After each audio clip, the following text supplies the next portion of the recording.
Institute of chartered accountants association చాలా సీరియస్గా సిన్సియర్గా పనిచేస్తుంది విజయసాయి రెడ్డి విషయం.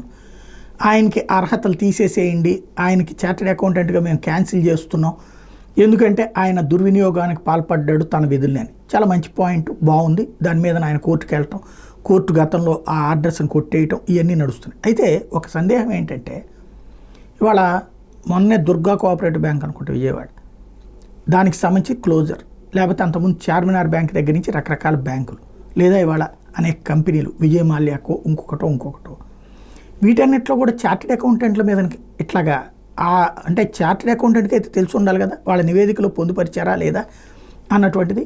అవి మూతబడ్డాయి అంటే ఆ చార్టెడ్ అకౌంటెంట్లకు సంబంధించిన లైసెన్సులు అందరికీ రద్దు చేశారా? ఓన్లీ విజయసాయి రెడ్డి విషయంలోనే వెంటపడుతున్నారా? ఓన్లీ విజయసాయి రెడ్డి విషయంలో అయితే అది రాజకీయం అవుతుంది. అందరి విషయంలో ఇట్లా తప్పులు చేసే ఒక సంస్థ తప్పులు చేస్తుంటే సమర్థిస్తా చార్టెడ్ అకౌంటెంట్లు ఉంటే అందరి మీదనే చర్యలు తీసుకుంటుంటే ఆ అసోసియేషన్ ఉండే గౌరవము ఉంటుంది. మరి నిజంగా వాళ్ళు ఏ కేసుల్లో ఏ చార్టెడ్ అకౌంటెంట్ల మీద ఎలాంటి యాక్షన్ తీసుకున్నారు వెల్లడిస్తే బాగుంటుంది.